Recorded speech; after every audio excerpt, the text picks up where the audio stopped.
Good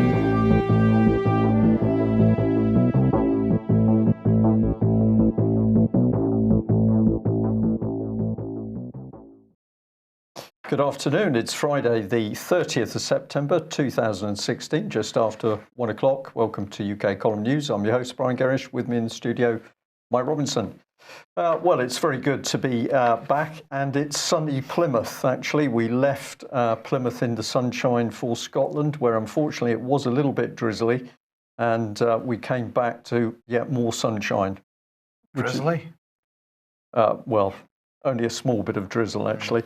And today we're going to be joined by David Scott with Northern Exposure. And, well, there's some really fascinating news, I think, coming to the fore from both north of the border and for UK. But we'll start off by saying that we had an extremely successful evening meeting people in Dunblane. Thank you to David Scott for setting that up. We think about 60 people altogether. Many people coming together to express concerns, deep concerns about what they see happening politically in Scotland and, of course, across the rest of the UK. David, thank you very much for putting that together. What sort of feedback have you had on the evening? Enormously popular. A lot of people enjoyed it. They got a lot out of it.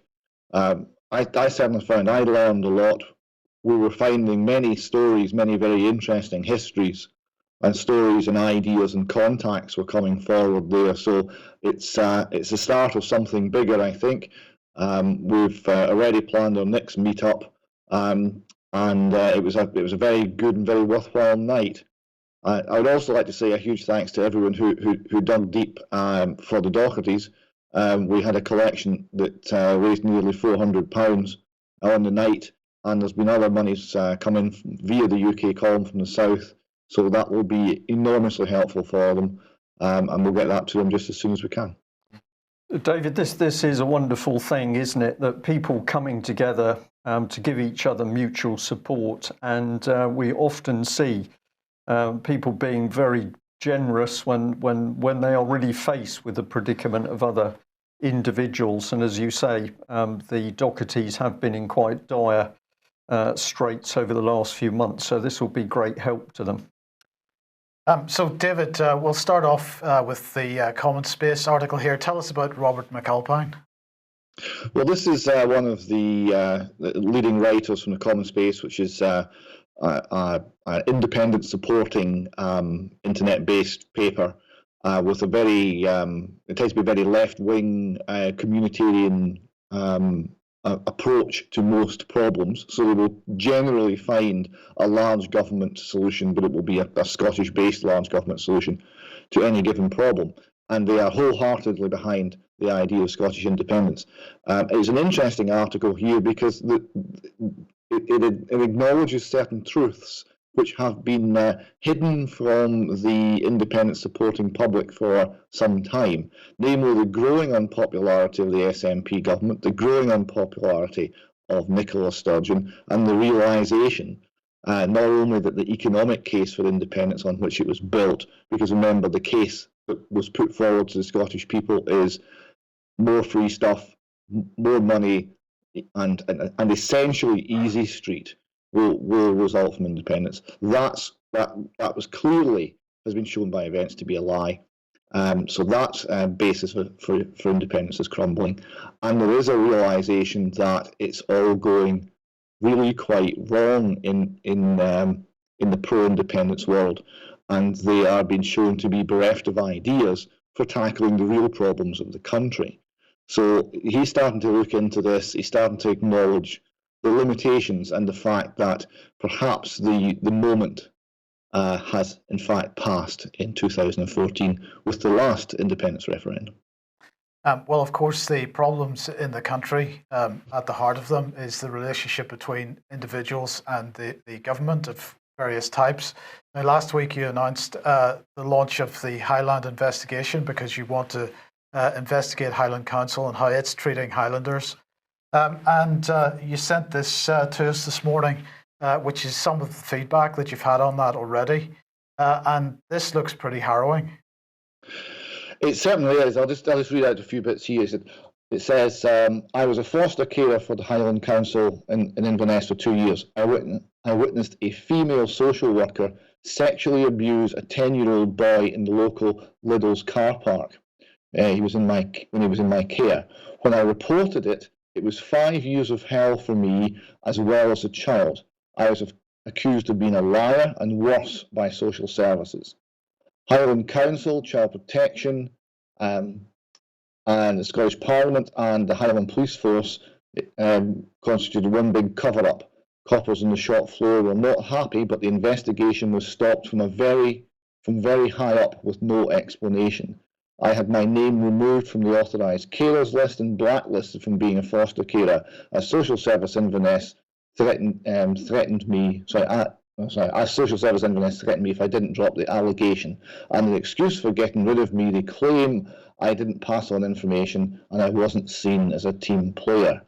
Highland Council Social Services need looking into why are they protecting staff that have a history of abusing children, and why are they being protected by police and Scottish ministers.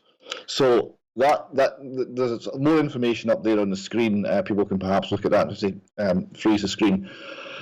Well, actually, it's worth just mentioning that if they do that, one of the things that they're going to read is that somebody saying that they know that the child concerned, who's now an adult and now has issues, including self-harm. So clearly a long-term damage being done there.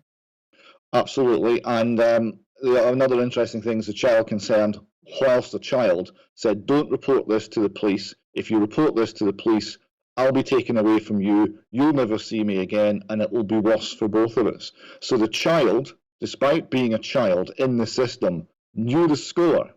And the score is, don't complain, don't look for justice, or it will go badly for you. So this is one example, and we're seeing many. We're getting a huge amount of information from Highland. This is really starting to pour in now. So we're planning our next trip at the end of October, the last Wednesday in October. We will be going to Inverness to have a meeting there. Along these lines, there will be a UK column and Northern Exposure meeting in Inverness, specifically to look at the issues that are coming out of Highland. And those issues have many themes, one of which is parents have been targeted. Parents have been viewed as the enemy by the Highland Council. Yes, okay, well, just before we move on from this, and we'll put up this one, because this, just to remind everybody how to contact you if they want to get involved in this investigation. The email address on the screen, that's northern_exposure@hushmail.com. So anybody any people working for Highland Council who want to pass along information, anybody that's been on the receiving end of Highland Council, that's the contact email address. Yes, thank you. Okay, well, let's move on to the Scottish Nationalist Party then. Now, you sent me a tweet with a little video clip. Who's this gentleman on screen at the moment? This is Murdo Fraser of the Scottish Conservative and Unionist Party, and he's asking a question at First Minister's Question Time. And so he's asked, is the First Minister confident that Police Scotland have the resources to deal with the upsurge in the workload? And of course, what was he referring to? The number of allegations being made against Scottish National Party members? Yes, the number of ongoing investigations and arrests being made concerning SNP MPs. They were famously the 56 of the 59 Scottish MPs being SNP members, constituting a large bloc in Parliament. They are now the 53 because 3 are suspended due to ongoing police investigations. And Nippy's response was a bit sort of dismissive. I mean, she tried to turn it around into some kind of political point about Conservatives, but she didn't address the point that really was at the heart of the question. She neither addressed the point at the heart of the question, nor did she even recognise, let alone respond with the obvious humour of the situation, where Police Scotland resources are being exhausted by criminal wrongdoing within the parliamentary SNP party. Yes, and meanwhile at SNP HQ, what's going on there? Yes, there's a wonderful tweet here from a Labour supporting man who's often on Twitter, and it's a variation on the never-ending Simpsons policy of poking fun at the nuclear industry. And it says here that the man in the suit has got an SNP logo on, and it says "Days without a financial scandal," and the gentleman behind is taking down a number 1 and putting up a number 0. So it's been 0 days since the last SNP financial scandal. And what's the latest one? Well, is it? No, you see, there was in the last 2 days, we've had 2 different MPs. We've found out the police are taking action against 2 different MPs in Westminster, 2 different SNP MPs. So, yes, it's 1 a day at the moment. Excellent. Hope that keeps up. Right. Abuse of trust, then. Yes, this is an interesting piece. We have the noble Lord Janner, who has been stated by the police as having a case against him, a case which obviously he never faced in court, which was absolutely compelling, with enormous amounts of evidence and witnesses coming forward to explain how he abused them as children. So he used his influence, his power, his political connections, his connections with children's homes, etc., to carry out attacks and prey on the vulnerable. And as you cannot libel the dead, the Leicester Mercury here is reporting that this is going to be put into print. An existing book has been revised. It covers these sorts of areas, and an extra chapter on Mr. Janner is being added in, and that will record in writing, in the printed word, an outline of his crimes and what the victims have stated that he did. Right, so the book is called Abuse of Trust, and the author is saying the extra chapter does not state an opinion about whether Greville Janner was guilty or innocent, but it does look at the substantial allegations against him that mean he should have been put on trial. These are the things that can be said now that because of defamation laws could not be said before his death. So I suppose we should suggest people have a look at that. Well, we should, but we can also, of course, add, Mike, that we are fully aware that a pamphlet was produced when Greville Janner was still alive, accusing him of the abuse of certainly young teenagers. And originally that pamphlet was attributed to the Labour Party research group. However, we now know that they didn't actually produce the document. It was produced by unknown persons, but it was a very detailed, well-written and informative pamphlet that was originally circulated with a £2 price tag on it. Now, we have a copy of that document, and I would imagine that this would also have been of great interest now because, of course, what is the book about? It is about victims coming forward and openly stating that they were abused by Greville Janner. So the information is there. Be very interesting to see what, if anything, takes place. So, but in the meantime, the abuse inquiry in London falling apart? Well, falling apart, Michael, being taken apart. So, yeah, we've got the first one on screen here. BBC, abuse victims saddened as Ben Emerson QC quits the inquiry. So we've got this QC standing down. I've put up the BBC's analysis of the strands of the inquiry. They're 13, that magic number they often use. And so quite a widespread. Of course, none of these allegations in any of these areas are true, according to the BBC, because there is no child abuse, really. But all of these places listed. But I noticed that as an institution, the BBC isn't one of them listed, Mike. But maybe that's a bit of an oversight.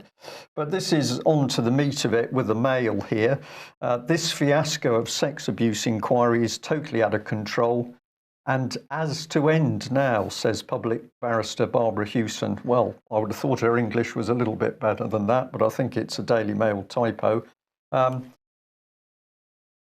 I haven't, but what I just thought we'd do is just a little bit of recap on Ms. Hewson, and then I'm sure you've got some fairly deep comment on this, David.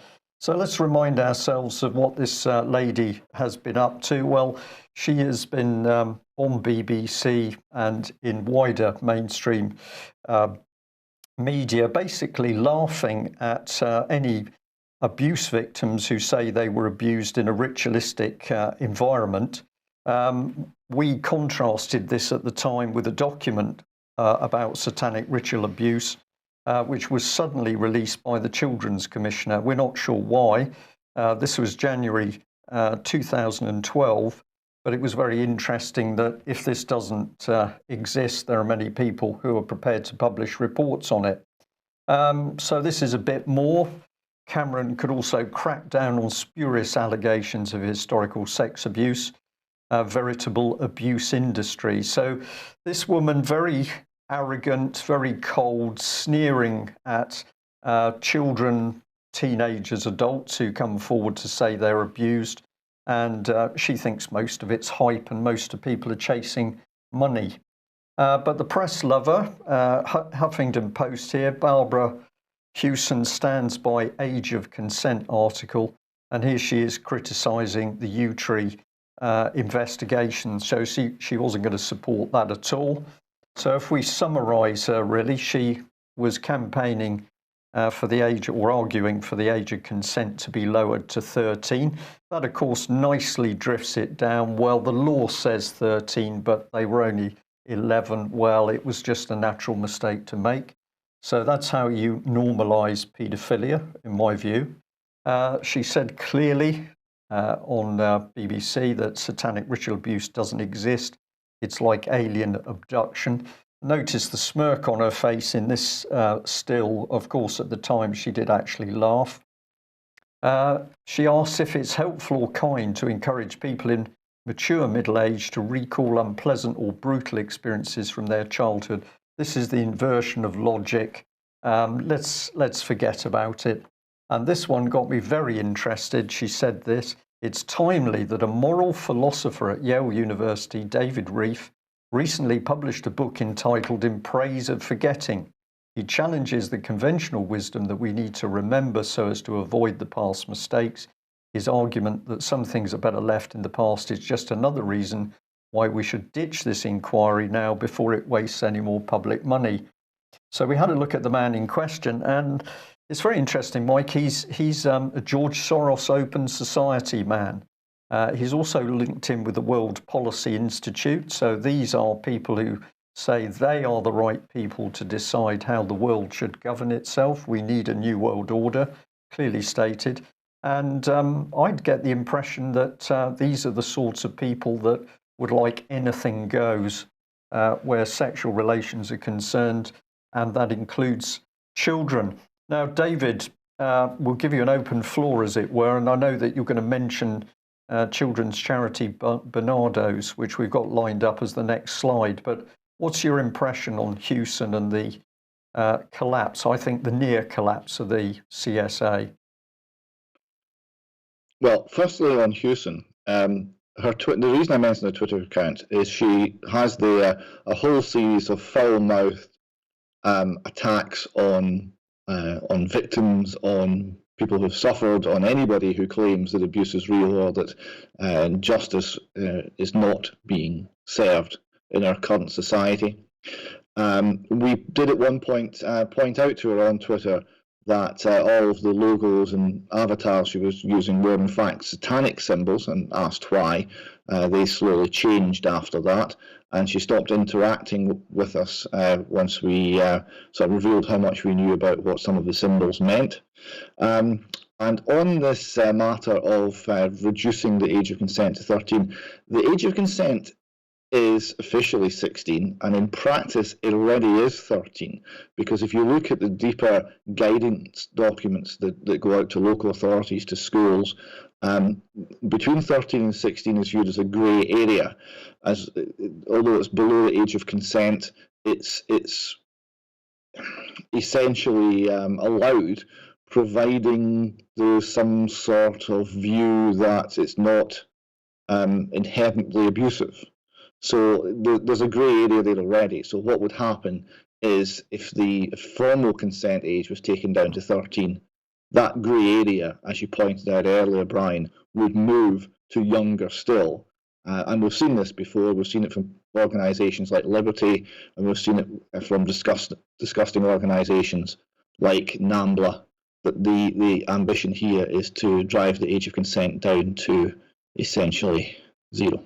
Yeah, NAMBLA, if I remember that correctly, is the North American Love Association. Right, okay. Now, as far as... David, if I can just interject, because I'm just anticipating partly what you're going to say here, but in the Mail article, so Hewitt given acres of text by the Daily Mail. The Daily Mail doesn't want to report on the majority of abuse cases, but they'll give Barbara Hewson at least a page and a half. One of the things she said is she'd like to see the present investigation closed, and she'd like to see some sort of parliamentary committee being advised by the present child protection agencies and charities. Over to you. Well, yes, and wouldn't that be a safe pair of hands? It would be a safe pair of hands for the abusers, because as the victims well know, these charities, these agencies who are there allegedly to protect them do nothing of the sort. These are the people who have been having the reports for many, many years of horrendous abuse, and yet nothing has been done. It's been covered up, and if there's a response at all, it is to target the victim, and if the victim has any children, to seize those children. These are the patterns we see. We also have to remember that in Scotland, the Scottish inquiry is in similar disarray, and an organisation set up by the Scottish Government to help abuse victims is also now being heavily criticised as simply seeing being the subject of abuse as a medical condition. It's a psychiatric problem, it's a medical problem, we will medicate you, not we will help you get justice. Well, in fact, it was the Scottish inquiry that started all this, because it was your side of the border that decided to have all these mass resignations, and clearly the English inquiry has thought that was a great idea. We can delay things even further if we do that. So we had Goddard resign, and we've got a new resignation. But it was you guys that started it, right? I think intimidation by the Scottish Government is maybe a little more obvious than intimidation by the Westminster Government. Therefore, it took the people appointed here less time to realise their position was completely untenable and to leave. Yes, okay, well, let's look at one of the children's charities then, Bernardo's, because they seem to have a 10-year plan.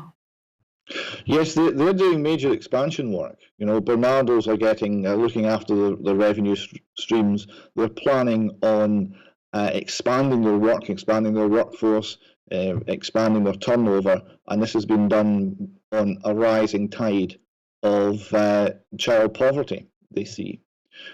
So this would suggest a couple of questions. One, are these organisations, and not specifically Bernardo's, but the third sector in general, who are now an extension to the state, have they really any incentive to solve the problems they're allegedly there to tackle? Because, of course, by solving them, the reason for being in existence, or at least the reason for growing, would be removed.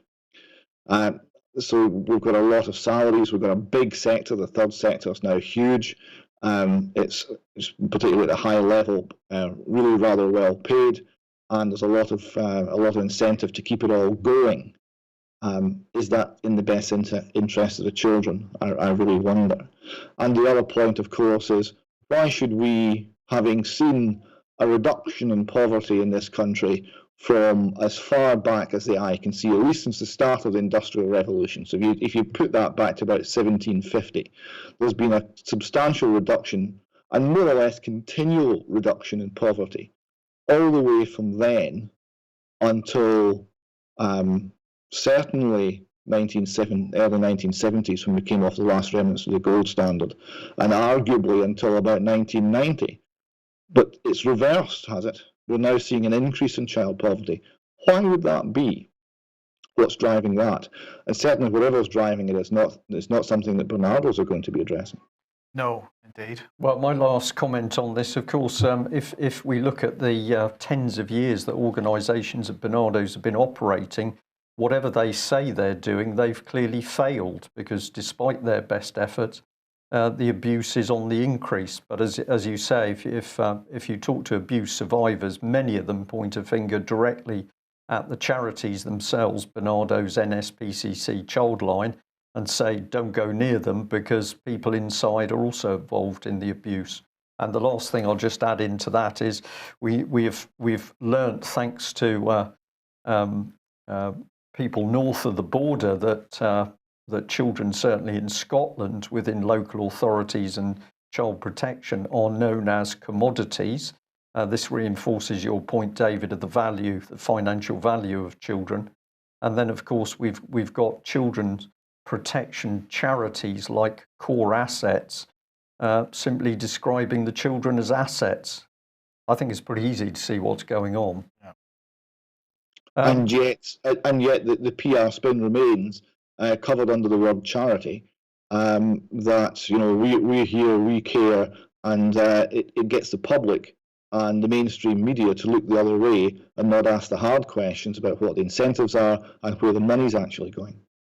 Now, of course, one other organisation that isn't doing its job in this regard is the police, and so it should come as no surprise, perhaps, that now that Bernard Hogan-Howe, the man in charge of the Metropolitan Police, has decided to retire, it's perhaps no surprise that people that have a reputation, a long-standing reputation for protecting paedophiles, are in the front line for replacing him at the Metropolitan Police. Yes, and I was amazed and delighted in some ways to see that all of the work that the UK column, and particularly you, Brian, have put into looking at one particular officer might not be wasted, because that officer is in the running for the very highest post in British policing. And of course, you're talking about Sara Thornton, and we have a bit of history with her. Well, of course, yeah. So Sara Thornton was the boss of Thames Valley Police Force, and at the time that abuse was going on in Oxford and Cherwell Valley College, and paedophile gangs were operating through Oxford, it was her police force that were clearly protecting people who were there in the trade of children, and they certainly were not protecting the Asian gentleman who was bullied and harassed and threatened for reporting child abusers. So, despite all the evidence that came forward, there was absolutely no movement by Sara Thornton's police at all. And then, of course, the icing on the cake was they set up their child protection initiative, Operation Kingfisher, in the very police station, which had originally been turning away girls who had gone there for sanctuary while they were being trafficked and abused by child abusers within Oxford. So something very dirty and cynical around Sara Thornton. And then we better mention Cressida Dick, who's also going to be given yet more power. Of course, this is the common purpose graduate extraordinaire who ends up in a disastrous police operation where people are shot in London, de Menendez, and it's no problem. Let's promote the woman. Yes. The Witches of Eastwick on the rise, I think, and with Theresa May as Prime Minister, former Home Secretary, who obviously helped the cover-up over all of this situation, we've got some very dangerous women coming into post. And I'm going to say, I think it is significant that we are now starting to see these women promoted to very top positions. If anybody's feeling a bit squeamish about that remark, I happen to think that these are women who are chosen because they are particularly dangerous. Challenge me or correct me on that, David, if you think I'm on the wrong line. But I think there's something very... I just think it's very interesting that all the 2/3 of the people in the running for the top job happen to be people that the UK column have raised very serious concerns about in the past.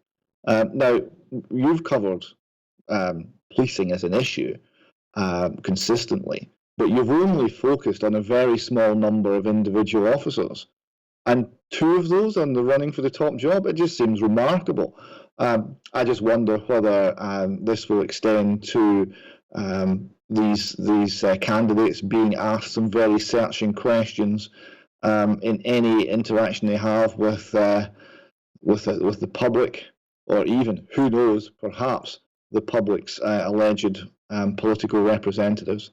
And perhaps the work of the UK column will see that neither of these people, in fact, get the post. Yep. Let us hope so. That's what we can aim for. Now, you wanted to highlight an event upcoming. Yes, this is a follow-up to the event that Brian attended in Lanark. So this is another event to look at child protection issues and to hear the voice of people who have suffered abuse as children. It's been held in Dundee on the 2nd of November. So if anyone can make it along to that, we'd be delighted to see you there. And the last one was very well attended and absolutely fascinating. There was a huge amount of information came out, and very moving stories, and it was viewing the people there, it was really a lesson in courage. It was very impressive indeed. And of course, David, there was no sign of Barbara Hewson or any member of Child Protection or anybody from any of the major charities. So as the survivors told their story, and as you say, incredibly emotional to hear people recount events that had happened to them, say, 60 years previously, and what effect that had had on their lives. Not one single person from the agencies that say they're there to protect children. Well, this is true, but I would also point out they were probably too frightened to turn up, because the survivors are extremely well informed, and really the people who've got to the point of being able to speak out do not tolerate fools and do not tolerate lies, and why should they? And anybody who would stand up and try and put some political spin into that sort of audience would not last long, I would suggest. Yeah, I totally agree with that. Well, on the positive note, what can we do about all of this? And of course, the meeting in Scotland is a prime example. We need people to be coming together, bringing the truth, bringing the evidence to the fore, and also helping one another. Now, November the 19th in Winchester, we've got the British Constitution Group meeting. This is in recognition that we are now living in a lawless state. It is quite apparent that the police are not doing their jobs. The judges are certainly not doing their jobs. Courts are being run as places of businesses. We're in an unlawful country which is rapidly becoming out of control. We need to discuss what's happening, and we also need to talk about what we can do to correct things from within a lawless state. So this is going to be a really exceptional British Constitution Group meeting.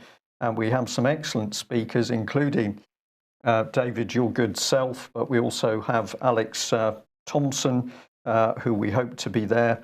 Vanessa Beeley is going to be joining us to talk about what's been happening in Syria. And of course, that abuse of an overseas nation state can only happen by the fact that we have effectively a criminal elite in Westminster.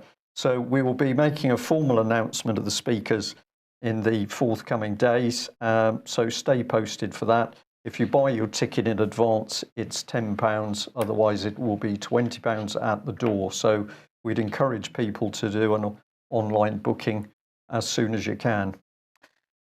David, we're getting a bit short on time, so we'll move through this reasonably quickly if we can. You wanted to highlight Tactical Investor here, and this article, Negative Rates are godsend for the greedy, unscrupulous corporate world. Yes, that rather says it all. And there's a little further down in this article, there's a little diagram that shows where negative rates are actually at. And the number one country is, in fact, Switzerland, where rates are negative out to 10 years. So why would anybody in the world lend the Swiss government money for 10 years, at the end of which they would get back less than they actually had to start with? Why would they do that? It's a very bizarre system. It's now the only thing. This free money, this negative interest rates, this bizarre system is the only thing that's propping up the financial system the world over. Which this little cartoon hints at. Yes, and this is the various heads of the various world banks having painted themselves into a corner, and I thought that put it beautifully, because having reduced rates to zero, to negative territory, where do you go? Because this is saying to people, pile on debt. It's saying particularly to governments, pile on debt, more debt, more debt, more debt. If you then normalise interest rates and return to a system where you can have an incentive to save and people can be frugal and save for their retirement and actually have a retirement and not be thrown into poverty, if you return to that system, everything is immediately bust, because the debt is so enormous now that normal interest rates would mean that basically every government in the Western world would be bankrupt. Right, so it's interesting you say that, because they've been talking about in recent weeks, we've been mentioning that quantitative easing has basically run out of things to buy. And I noticed today a number of people asking the question, are central banks going to start buying stocks? Well, there's a sale on with Deutsche Bank shares at the moment. That might be a good buy for central bankers. Which is a fantastic segue into exactly that issue, because we're going to talk about Deutsche Bank now. Of course, Deutsche Bank shares not the best shares to be buying at the moment, because in fact in the last 12 months they have fallen by 54% and are at historic lows. At some point today, they were down a further 8%. I think they recovered slightly before we just came back on air, but nonetheless, 54% down in the last 12 months. We'll come on to that a bit more in a second. But I wanted to highlight Mario Draghi, because he's basically saying it's not his fault. He's saying if a bank represents a systemic threat, it cannot be because of low interest rates. It has to be for other reasons. And I just wondered if you had a one-liner on that. What's he saying? That is actually quite meaningless. It can, if a bank represents a systemic threat, it's because it is essentially insolvent, and all that low interest rates are going to do is paper over that for a little while longer. So, okay, it's not due to low interest rates. Low interest rates are simply a smoke screen to conceal the basic problem, and the basic problem is the bankrupt. But that's basically what he's saying. It's sloppy shoulder syndrome. He's saying it's nothing to do with me. It's somebody else's problem that Deutsche Bank's in difficulty. Is basically what he's at. Now, of course, Christine Lagarde had to weigh in as well, because she said Deutsche Bank is a systemic, important player in the global financial system, but it's on a solid base currently, and we're not at the stage where I see any need for government intervention, and it is impossible not to laugh at that statement. I think she's talking about the physical structure of the building rather than the actual assets of the bank. Well, I'm sceptical even about the state of that. But anyway, let's talk about what Deutsche Bank themselves are saying. Because, of course, the news, they admitted today that several of the larger hedge fund clients have been withdrawing money. In other words, they're running for the door. They're trying to get their money out of Deutsche Bank in full recognition that Deutsche Bank is about to go under. And John Cryan didn't want to admit that. So he sent a little note round saying, "Dear colleagues, you will have seen speculation in the media that a few of our hedge fund clients have reduced some activities with us. That is causing unjustified concerns. We should consider this in the context of the bigger picture. Deutsche Bank overall has more than 20 million clients. They're all going to lose their money," but he didn't say that. That's my words. He went on to say, "I understand if you feel concerned by the extensive coverage in this issue. Our bank has become subject to speculation. Ongoing rumours are causing significant swings on our stock market. In our stock price. It's all those nasty rumour mongers, Mike. In fact, it's your fault. He basically wrong with the bank. It's you've suggested there's a problem, and now there is. So you should be more confident. You should be buying some shares here. Well, no, because let's just look at the share price, because there is the graph. And that is the share price over the last 12 months. So the last thing you want to be doing is buying any Deutsche Bank shares at the moment. Yeah. Where'd you go with that? See this thing about don't worry, everything's sound. People have to remember they will never tell you, right? When a major bank like Deutsche Bank is going to go pop, people like Christine Lagarde will always lie. Was it not Draghi who said when it really gets serious, you have to lie? Remember in the tequila crisis when the peso was hugely devalued against the dollar, the day before the Mexican government was saying that there is no problem, we will not devalue. We're completely committed to the parity with the dollar. We will remain at the existing mark, and there will be no devaluation. And the next day they cut it by something like 70%. They will never tell you. Indeed. Okay, but you wanted to highlight this from Zero Hedge. Panic in the kingdom, Saudi currency, bonds, bank extends collapse despite OPEC deal. And of course, we had the OPEC deal, which for about 6 hours or something saw oil prices going up. And that didn't last even till about 10 o'clock this morning. Well, it's another triumph for Austrian economics, because Austrian economics says that cartels never work. Sooner or later, usually sooner, they break down.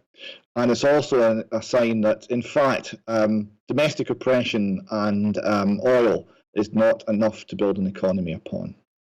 Yes. Okay, well, something that perhaps is enough to build an economy upon is arms sales. So let's talk about Syria for a minute, because, of course, that's the hottest area in the Middle East at this point in time. People should possibly look away at this point, because we're about to show a picture of Boris Johnson. And here he is with a white helmet. Excellent. We like to see that. He's clearly had a haircut so that he can probably wear it. Well, he has, because he's looking very smart and trim these days. But what we're going to do now is we're going to show a short video that he made yesterday or the day before. So this is video 1, Theo, please. And we'll have some comment about this after we watch. Hi folks, I'm here in Gaziantep, or near Gaziantep, at a huge refugee camp, which is one of the camps that is being supported by the UK. People don't realise we're giving about £2.3 billion in aid to Syria. And I've just met some of the people who were supporting with a big programme to train the police force in cities like Aleppo and Hama and Idlib, places where they need security and they need reassurance, they need the police to be integrated with society, being funded by UK taxpayers and people being trained by former UK military staff. Absolutely overwhelming to see it. And of course, a mine clearing operation being done by the White Helmets. Now these are fantastically brave people who go to the site of explosions and pull people from bombings. They pull people from the rubble. One of the most sickening things now, of course, is that the Russians and the regime are double tapping. As soon as the White Helmets come to the site and start to rescue the wounded and take them away, they bomb again. And I think that is absolutely unthinkable and outrageous way to behave. But they are fantastically brave, these White Helmets. I'm proud to say we're giving them another, I think, £32 million of funding as part of a wider £65 million package for non-humanitarian aid. So it's basically a huge chain of actions and support by the UK to try to remedy the Syrian crisis. Okay, so I just want to highlight a couple of points. He's giving the White Helmets £32 million out of a £62 million tranche of non-humanitarian aid. Now, the White Helmets are supposed to be a humanitarian organisation, but this is non-humanitarian aid. And he also acknowledged in that little video clip that the White Helmets are being trained by ex-UK military staff. And now you might say that they're being trained he might say that they're being trained to disarm mines, and that's why military staff are involved. But I still ask the question, how is this non-humanitarian aid? So let's look at another short video. This is going to be split in two. And let's look at what the White Helmets are actually doing on the ground in Syria. And I believe this video is from Idlib. So here we go. Allahu Akbar. Allahu Akbar. Allahu Akbar.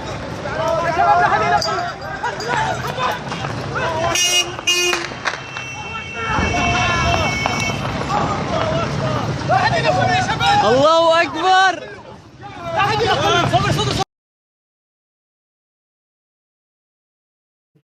Right, so what we saw there was a number of white helmets in amongst al-Nusra terrorists. Now, in the past, there have been allegations that white helmets have been working with al-Nusra or that they are al-Nusra. And of course, the white helmets have countered this argument by saying, no, they're there only doing humanitarian work. They don't get involved in what al-Nusra is up to. But if al-Nusra, for example, kills somebody on the streets, then the white helmets are there to clean up the mess afterwards, that there's nobody else to do it. Well, what we saw there was a number of white helmets in amongst the al-Nusra people. They had taken captive a Syrian army person, and so they had a prisoner, and that one of the white helmets quite clearly was witnessed striking quite hard the prisoner. So this white helmet was not an innocent bystander standing from the side. So let's watch a little bit more. الله أكبر صبر صدره صبر صدره صبر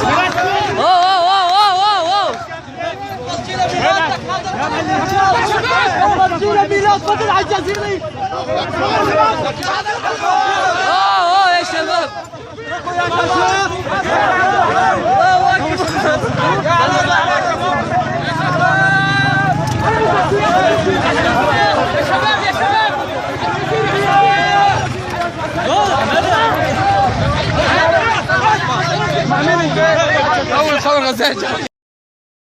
And what you saw at the end there was the white gloved hand of the white helmet pulling the shirt down of the prisoner.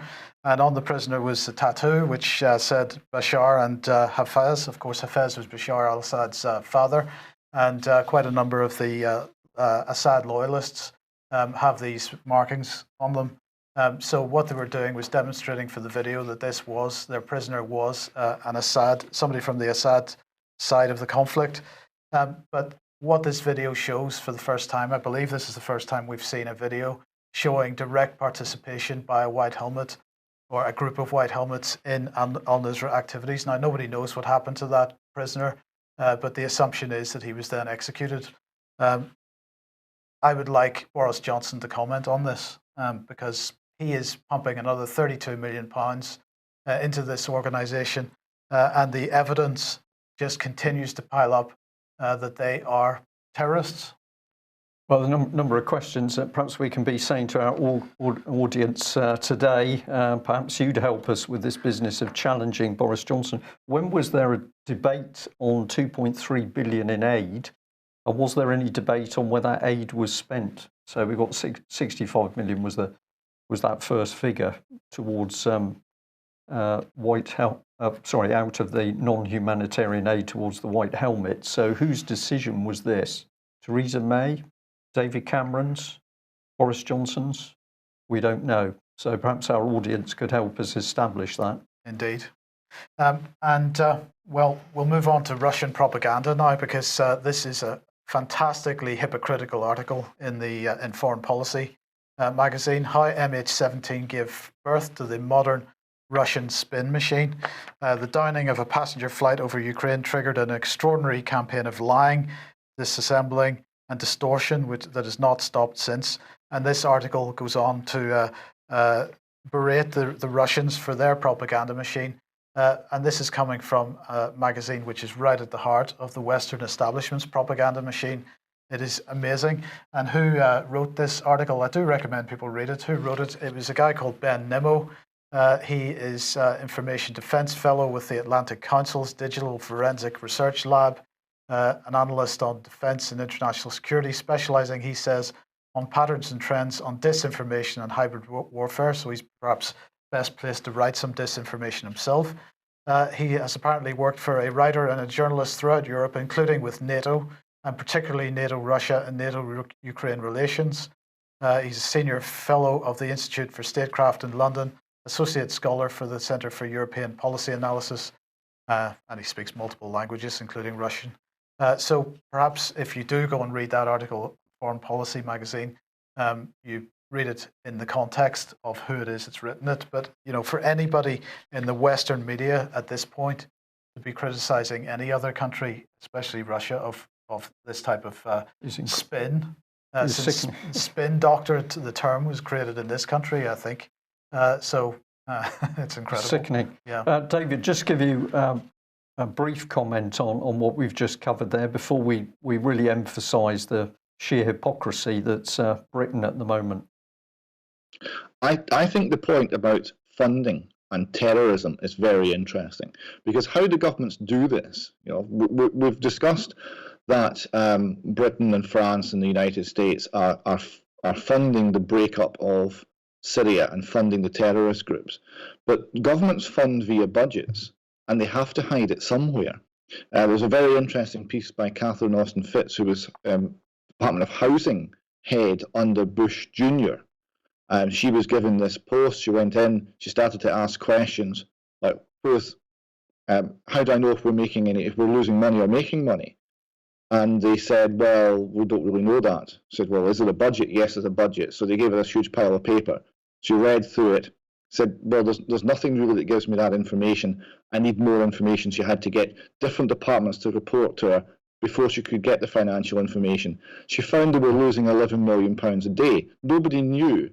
She then took another 2 months to find out where it was going, and it was only going to 2 out of 10 regions.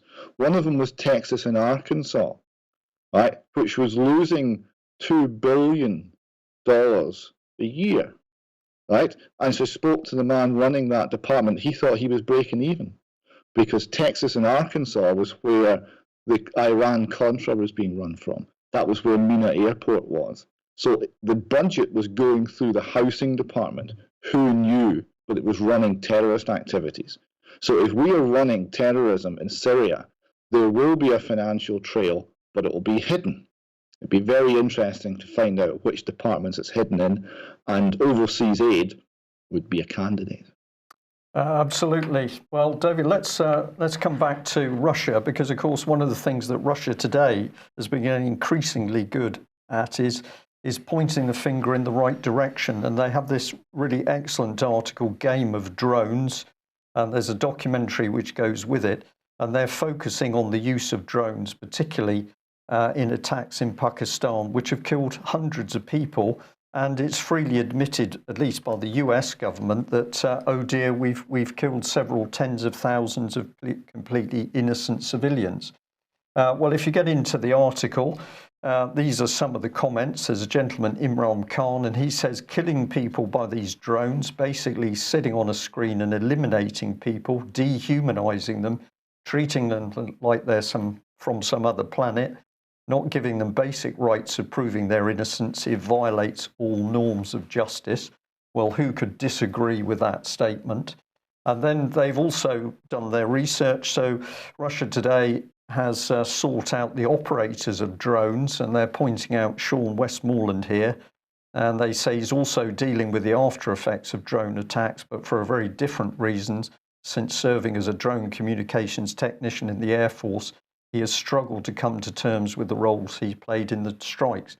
Now, we've mentioned this before, but you imagine you leave home in the morning, you say goodbye to your wife and child, or your husband, if you're a woman who's involved in the killing, and you go in and you sit down effectively in a gaming room and you murder people thousands of miles away who've had absolutely no opportunity to protest their innocence in any court of any description. Now, contrast the reality of what's going on with the bizarre language of this man, Air Commodore Dean Andrew. So this is the RAF boss in charge of the drone operation. He said in relation to the unlawful killing of Syrian government troops, that his systems relied on several different sources that are checked and cross-checked. There's a strong corroboration which leaves little room for single stream failure.